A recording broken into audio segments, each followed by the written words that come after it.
Good morning students. जैसा कि आप सभी जानते हैं कि हम लोगों ने अब ऑनलाइन क्लासेस स्टार्ट कर दी हैं, तो इसके पहले भी एक वीडियो आपके पास आपके इंग्लिश लिटरेचर सब्जेक्ट का जा चुका है। सो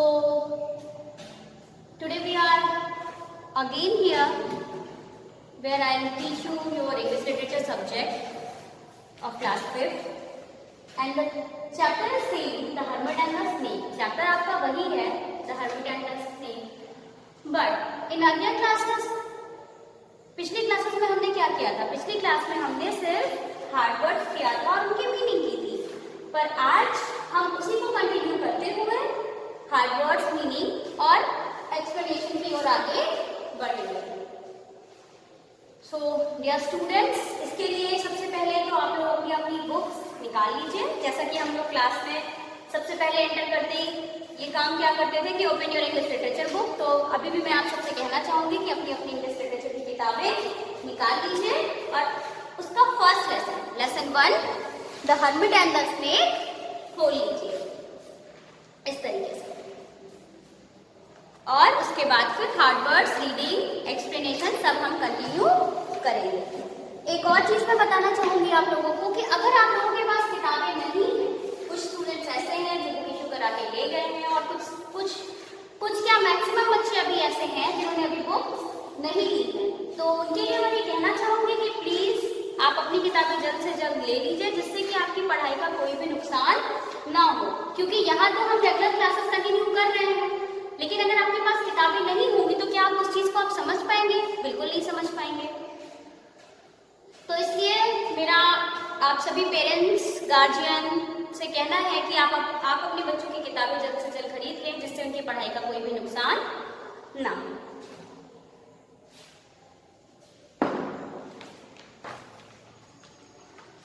तो in our last class we have completed our one paragraph. So now today we'll read out the second paragraph and we'll do their hard meanings.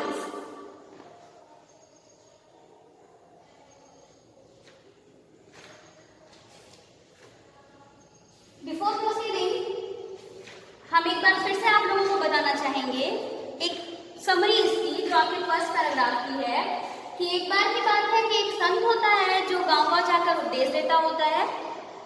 तो वो क्या बोलते हैं, जब एक गांव में अपना उपदेश पूरा कर चुका होता है तो उसे दूसरे गांव जाने की इच्छा होती है, तो वो उस गांव के लोगों से पूछता है कि यहाँ दूसरे गांव जाने का कौन सा रास्ता है। तो गांव के लोग उसे बताते हैं कि आप अगर दूसरे गांव में जाना चाहते हैं तो वहाँ के 2 रास्ते हैं। पहला रास्ता है जो कि लंबा है और सेफ है, दूसरा जो रास्ता है वो छोटा तो है, पर वहाँ पर रास्ते में उसे क्या मिल सकता है, एक बहुत ही भयानक सांप मिलेगा जो कि बहुत सारे लोगों को काटकर, सांप क्या करते हैं, सांप लोगों को काट लेते हैं तो लोग मर जाते हैं। तो वो इतना जहरीला सांप है कि अगर वो आपको काट लेगा तो आपकी भी मौत हो सकती है, जैसा कि उसने बहुत सारे लोगों के साथ ऑलरेडी किया हुआ है। तो अब हम आगे पढ़ते हैं लाइन नंबर 13, सेकेंड पैराग्राफ की फर्स्ट लाइन है, but he is not a human to understand the final humanistic values is he wondered the villagers. My resolve to improve upon people includes the creatures too, and the snake is one of them, said the son. As he rose from his seat to go his way, he said before he left, "Don't worry, he won't bite me." The village folks looked at the son anxiously as he proceeded on the slender muddy path told to be the shortcut. Not very long had he walked that along. Black snake emerged from a hole near a tree and crawled furiously towards him, hissing dreadfully. Seeing him, the son raised his hand. This act of him spellbound the snake as he stood before him, still raising his enormous hood in the air. But he was not hissing now. He no more appeared to be a big snake. "I have come to know that you have bitten many people," said the son to the snake. "Many people have perished of your poisonous bite. It's very bad on your part." So the student in line number 16 resolve. Resolve का मतलब होता है संकल्प, किसी चीज का संकल्प लेना. उसके बाद लाइन नंबर 21. लाइन नंबर 21 में है the village folks look at the sand anxiously. Anxiously का मतलब होता है आतुरता से, एक्साइटेड हो, किसी चीज के बारे में बहुत ज्यादा एक्साइटेड हो जाना, तो उससे. स्लेंडर. स्लेंडर का मतलब होता है पतला. Slender muddy path told to be a shortcut. Not very long had we walked that long. Black snake emerged. Line number 23. Emerge. Emerge का मतलब होता है उभरा हुआ. Next, crawl. Crawl का मतलब होता है रेंगना. आप देखते होंगे जब बच्चे छोटे होते हैं तो वो पैर के बल चलते हैं, तो उसे क्या बोलते हैं? बच्चा क्रॉल कर रहा है. तो स्नेक क्या करता है? स्नेक भी क्रॉल ही करता है. वो जमीन पर चलता है तो मतलब वो रेंगता है. फ्यूरियसली. फ्यूरियसली का मतलब होता है उगता पूर्वक. ये सारी मीनिंग आपको लाइन नंबर 23 में ही मिल जाएगी. Next line number 24 dreadfully. Dreadfully का मतलब होता है खौफनाक, डरावना, जिसे देख के डर लग जाए. तो सांप को देख के तो सभी को डर लगता है. Spellbound. Line number 25. This act of him spellbound the snake. Spellbound का मतलब होता है मंत्रबद्ध कर देना. मतलब वो जो संत थे वो इतने अच्छे थे, इतने ज्ञानी थे कि उन्होंने सांप को क्या कर दिया? मंत्रबद्ध कर दिया. Line number 26 enormous. एनॉर्मस का मतलब होता है विशाल और वुड का मतलब होता है फन. आप लोगों ने सांप को देखा होगा अक्सर. सांप का फन सिर जो होता है उसे क्या बोलते हैं? फन बोलते हैं. सांप अक्सर फन निकाल कर ही खड़ा होता है जब वो हिच करता है. Next line number 29 perish. Perish का मतलब होता है मारे गए. तो यहाँ पर आपका दूसरा पैराग्राफ भी एक पेज पूरा खत्म होता है, पेज नंबर 5. तो अभी इसी पेज को मैं आपको अब एक्सप्लेन करूंगी. तो अब आप लाइन वाइज ध्यान से सुनिएगा और ये जो हार्ड वर्ड्स हैं इनकी मीनिंग भी लिखते जाइएगा. जब भी स्कूल रीओपन होता है या जब भी आपकी कॉपी सबमिट होगी तो ये हार्ड वर्ड्स मैं चेक करूंगी. और एक्सप्लेनेशन के लिए सबसे ज्यादा जरूरी है वो है आपकी बुक. तो जल्द से जल्द अपनी बुक ले लीजिए. चलिए, let's come to the point. Once there was a son who went from village to village and town to town to deliver sermons to the people for their goods. एक बार की बात है, एक संत होते हैं जो कि एक गांव से दूसरे गांव, एक शहर से दूसरे शहर जाते हैं अपना उपदेश देने के लिए. एक बार एक संत होते हैं जो एक गांव से दूसरे गांव, एक शहर से दूसरे शहर लोगों को अपना उपदेश देने के लिए जाते हैं. He was honored wherever he went and people turned up in large number to listen to him. वो जहां भी जाते थे, क्योंकि वो इतना अच्छा उपदेश देते थे, जिसके कारण से वो जहां भी जाते थे वहां लोग बहुत भीड़ जमाकर इकट्ठे हो जाते थे उन्हें सिर्फ सुनने के लिए, उनका उपदेश सुनने के लिए. जैसे आप देखते होंगे या सुनते होंगे कुंभ मेला में जब भी कोई महान संत आते हैं तो बहुत सारी भीड़ इकट्ठा हो जाती है उनके प्रवचन सुनने के लिए. तो इसी तरह इनका भी उपदेश सुनने के लिए गांव में जो लोग होते थे वो बहुत ज्यादा मात्रा में भीड़ लगाकर इकट्ठा हो जाते थे. One day in one village after he finished his didactic sermon, एक दिन की बात होती है कि एक गांव में जब वो अपना शिक्षाप्रद उपदेश मतलब वो ज्ञान की बातें तो बताते ही थे, तो एक दिन जब उनका ये उपदेश एक गांव में खत्म हो जाता है तो he expressed his desire to go to the other village across the forest. तो ये अपनी इच्छा जताते हैं, वहां के लोगों से बोलते हैं कि मेरी जो है दूसरे गांव में जाने की इच्छा है. A villager said, एक गांव का व्यक्ति बोलता है, there are two ways to go to that village. वो बताता है कि उस गांव में जाने के लिए दो रास्ते हैं. One is short and the other is long. जो पहला रास्ता है वो छोटा है और जो दूसरा रास्ता है वो लंबा है. Please take the long route as there lives a black cobra on the short path. वो उनसे विनती करता है कि कृपया आप जो है लॉन्ग रूट लीजिए, मतलब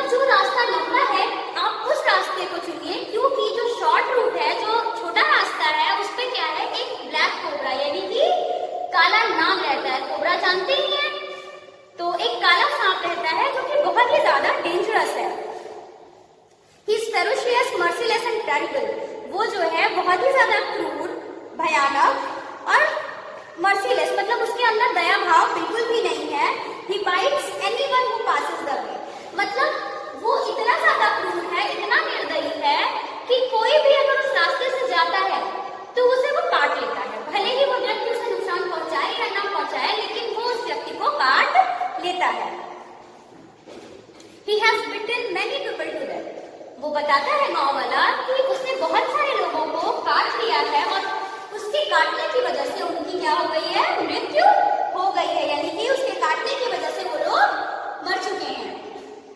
But he is not a human to understand the finger humanistic value. Is he? Wondered the villagers. अब इस बात को सुनकर वो जो संत होते हैं वो क्या बोलते हैं कि वो जो सांप है वो कोई इंसान तो है नहीं कि वो हमारे इंसानी वैल्यूज, हम इंसानों के क्या होते हैं, कुछ रूल्स रेगुलेशंस होते हैं, कुछ वैल्यूज होते हैं कि हम जो है किसी को ऐसे ही नहीं मार पीट सकते या हम किसी को ऐसे नहीं हार्म पहुंचा सकते जिससे वो उसका इतना नुकसान हो जाए कि वो मर जाए। तो वही संत बताते हैं गांव वालों को कि वो कोई इंसान नहीं है जो हमारी वैल्यूज को समझेगा या हमारे को भावनाओं को समझेगा, वो क्या है, एक जानवर है। ऐसा संत के मुंह से ऐसी बात सुनने के बाद गांव वाले क्या हो जाते हैं, एकदम आश्चर्यचकित हो जाते हैं। My resolve to improve upon people includes creatures too, and the snake is one of them. मेरा जो संकल्प है, मतलब संत बोलते हैं कि मैंने एक संकल्प लिया है कि लोगों को इम्प्रूव करना, मतलब लोगों को उपदेश देना, लोगों में अच्छाइयों की उत्पत्ति करना। तो ये जो मेरा संकल्प है ये इंसानों पर ही नहीं लागू होता है, ये जानवरों पर या इस पृथ्वी पर जितने भी प्राणी हैं, जितने भी क्रिएचर्स हैं, चाहे वो जानवर हो चाहे वो इंसान हो, सभी पर लागू होता है। तो वो जो सांप है ये उनमें से एक है।